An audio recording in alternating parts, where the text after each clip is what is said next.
Ayer me convertí en trending topic en Twitter por algo tan aparentemente simple o aparentemente inocente como señalar que si se incrementa el IVA a los servicios de educación privada, los profesores de la educación privada, los profesores en ese sector, van a sufrir en forma de menores ingresos salariales. Fue un tuit que publiqué en respuesta a otro que publicó Pablo Iglesias, donde venía a decir que en el Día del Docente había que agradecerles a los docentes por su labor. Pero al parecer Pablo Iglesias solo estaba pensando en los docentes de la escuela pública, no en los de la escuela privada, porque justamente durante esos días, incluyendo el Día del Docente, hemos conocido que el gobierno quiere incrementar hasta el 21% el IVA de la educación privada, lo cual terminará dañando a los ingresos salariales de los docentes, de los profesores que trabajan en la educación privada. Al final, en este caso, con lo que nos encontramos es con un ejemplo muy ilustrativo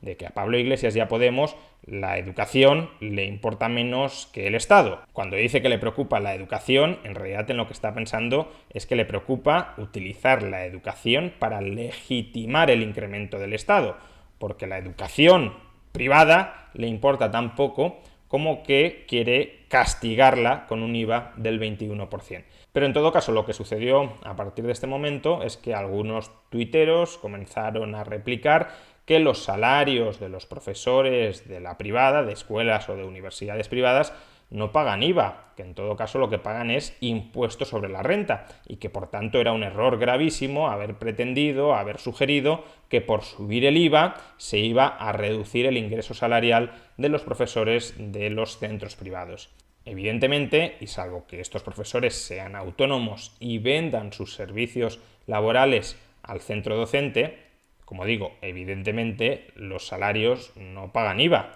pero eso no significa en absoluto, y ese era claramente el propósito del tuit, que los salarios, los ingresos salariales de los profesores no se vean influidos por los cambios en el IVA en aquellos sectores donde esos profesionales están trabajando. Y como parece que esta influencia es esquiva para muchos tuiteros que o no entienden o más bien no quieren entender cómo una subida del IVA puede terminar perjudicando a los trabajadores en ese sector, dediquemos unos breves minutos a exponer más específicamente este proceso. Primero, un incremento del IVA sobre los servicios educativos en centros privados afectará en mayor o en menor medida a los precios, después de impuestos, de esos servicios educativos. ¿De qué dependerá esa mayor o menor medida? Dependerá de la elasticidad de la demanda privada de los servicios educativos. Si la demanda es muy elástica, es decir, si la demanda es muy sensible a los cambios en los precios, si los consumidores a poco que sube el precio dejan de demandar servicios educativos en la escuela privada, ese incremento del IVA no se trasladará en gran medida en un aumento en los precios. En el caso extremo, si la demanda de servicios educativos fuera totalmente elástica, es decir, que aunque solo incrementen el precio de la matrícula unos céntimos de euros, la gente deja de demandar servicios educativos en los colegios o en las universidades privadas, entonces todo el incremento del IVA iría contra el margen de beneficios de estos centros educativos. Rebajarían el precio antes de IVA para que el precio después de IVA fuera el mismo precio que antes sin IVA. Pero si la demanda no es perfectamente elástica, una parte del incremento del IVA se traducirá en un aumento del precio que pagan los demandantes, que pagan los consumidores, los usuarios de servicios educativos en la escuela o en la universidad privada. Todo aumento de precio tiene dos efectos sobre la cantidad demandada de un determinado producto: el efecto sustitución y el efecto renta. ¿Qué es el efecto sustitución? Pues que demandamos menos de un producto porque hay otros productos que son más baratos, que son más asequibles y por tanto tenemos a sustituir el producto más caro por el producto más barato. ¿Qué es el efecto renta? Pues que como los precios han aumentado, mi capacidad para comprar productos que se han encarecido es menor. Mi renta efectiva en términos de los precios que he de pagar se ha reducido. Tanto el efecto sustitución como el efecto renta se pueden dar cuando se encarece el precio de los servicios educativos en centros privados como consecuencia del aumento del IVA. Efecto sustitución: como tengo centros públicos cuyo coste es cero o casi cero para el usuario, me resulta bastante más barato ahora, que se ha encarecido todavía más el precio de la privada, ir a la pública que ir a la privada. Por tanto, sustituyo servicios educativos privados por servicios educativos públicos. Efecto renta: como ha subido el precio de la privada, ya no me puedo permitir ir a la privada, ya no tengo renta suficiente para pagar la matrícula en los centros privados y por tanto no me queda otro remedio que ir al centro público. De hecho, en un vídeo anterior, que podréis consultar en la sección de pestañas, ya explicamos que el objetivo real que tenía el gobierno al incrementar los impuestos, el IVA, sobre los servicios educativos o sobre los servicios sanitarios privados, era nacionalizar encubiertamente estos sectores, era desplazar parte de la demanda que hoy está bien satisfecha a través del sector privado hacia el sector público. Como a mucha gente le resultaría relativamente más caro ir a los centros privados que a los públicos, o como mucha gente ya no podrá pagar los centros privados y por tanto solo tendrá la alternativa de los públicos, la demanda pública de servicios educativos o sanitarios estatales aumentaría y eso legitimaría al sector público a controlar mayores esferas de la vida civil, a encargarse de proveer más servicios sanitarios y educativos que antes, generando más redes burocráticas, controlando en mayor medida el proceso de educación o el proceso de sanidad de los ciudadanos y por tanto en generar una mayor dependencia de la ciudadanía hacia el Estado. En todo caso, si se producen ciertos efectos sustitución y ciertos efectos renta, en ese caso, la demanda de servicios educativos en los centros privados se reducirá. Es decir, los centros privados ingresarán una menor cantidad de dinero porque proveerán una menor cantidad de bienes que antes y el precio que cobrarán por él no será mayor que antes. El precio para el usuario sí será mayor, por el IVA, pero el precio neto que recibirá el centro privado no será mayor que antes. Menor cantidad de servicios a mismo o menor precio recibido que antes, menor cantidad de ingresos. ¿Y qué sucede si los ingresos de una empresa, en este caso de un centro educativo o de un centro sanitario, se reducen como consecuencia de una caída de la cantidad demandada de los servicios que esa empresa ofrece? Pues evidentemente tendrá que seguir uno de estos dos caminos. Primer posible camino: si he de prestar una menor cantidad de servicios educativos que antes, voy a necesitar menos profesores que antes. Por tanto, voy a contratar menos profesores o a los profesores que tengo contratados los voy a contratar durante menos horas. Menor cantidad de servicios lectivos demandados, menor cantidad de servicios lectivos ofertados y por tanto menor contratación de profesores para ofertar esos servicios lectivos. Segundo camino que se puede seguir: voy a intentar rebajar el precio de la matrícula antes de impuestos para así poder mantener bajo el precio de la matrícula después del IVA. Pero claro, para bajar el precio de la matrícula antes de impuestos, puede haber colegios que lo puedan bajar contra su margen de beneficios, pero también puede haber colegios que tengan un margen de beneficio escaso y por tanto la única forma que tengan de bajar el precio de la matrícula antes de impuestos sea rebajando los costes en la provisión de sus servicios. El principal coste en la educación son los salarios. Cerca del 60% o 70%, si incluimos al personal no docente del centro educativo medio, tanto en el sector público como en el privado, es coste salarial. Por tanto, si quiero rebajar el precio de la matrícula, voy a tener que bajar salarios para así mantener la misma demanda de servicios educativos en centros privados que antes y por tanto no tener que reducir la contratación de profesores. Por ambas vías, por consiguiente, un aumento del IVA sobre los servicios educativos privados o sobre los servicios sanitarios privados conduce a una reducción de los ingresos salariales que perciben los trabajadores del sector.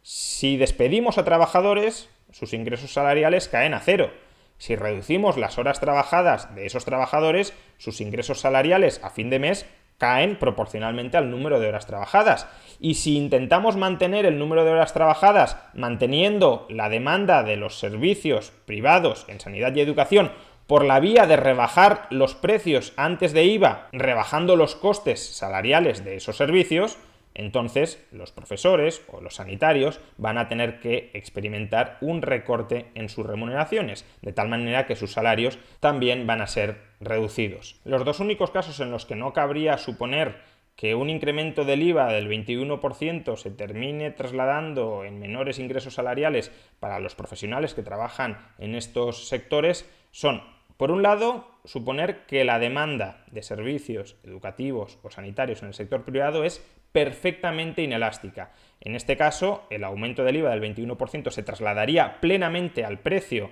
de estos servicios y los consumidores no reducirían en absoluto la cantidad demandada de estos servicios. Como consecuencia, el aumento del IVA únicamente actuaría como una exacción sobre los ingresos de estos ciudadanos que, sin embargo, no impactaría en la cantidad demandada de estos servicios y, por tanto, estos servicios se seguirían ofertando en las mismas condiciones productivas y, por tanto, laborales que antes de la subida del IVA. ¿Es verosímil que la demanda de todos los consumidores sea perfectamente inelástica y que, por tanto, la demanda agregada en este sector también sea perfectamente inelástica?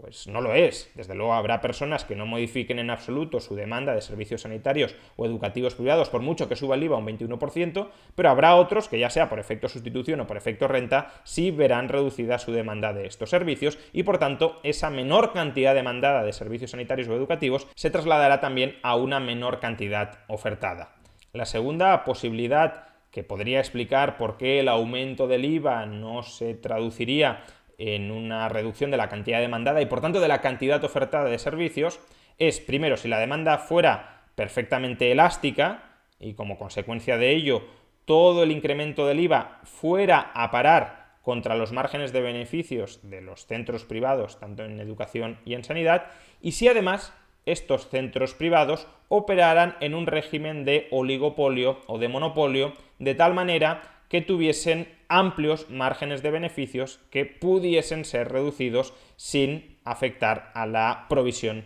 del servicio. ¿Es verosímil que todos los centros sanitarios y educativos privados de este país tengan enormes márgenes de beneficios que les lleven a poder absorber este incremento del IVA del 21% sin que ello les suponga la necesidad de reducir parte de los servicios que han dejado de ser rentables?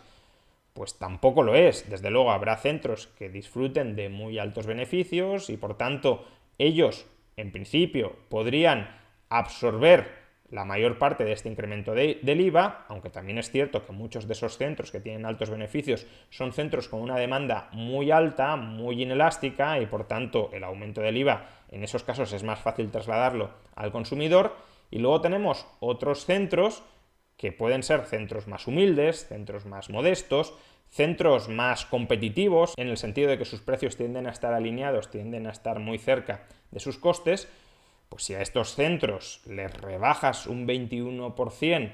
el precio que reciben, porque sobre ese precio rebajado cargan el IVA del 21% para dejar el precio después de impuestos al mismo nivel que en la actualidad, pues evidentemente si precios y costes ya están muy cerca y rebajas el precio, muchos de esos centros van a tener que reducir la cantidad de servicios ofertados y eso va a repercutir negativamente sobre los ingresos salariales de los profesionales que trabajan en este sector.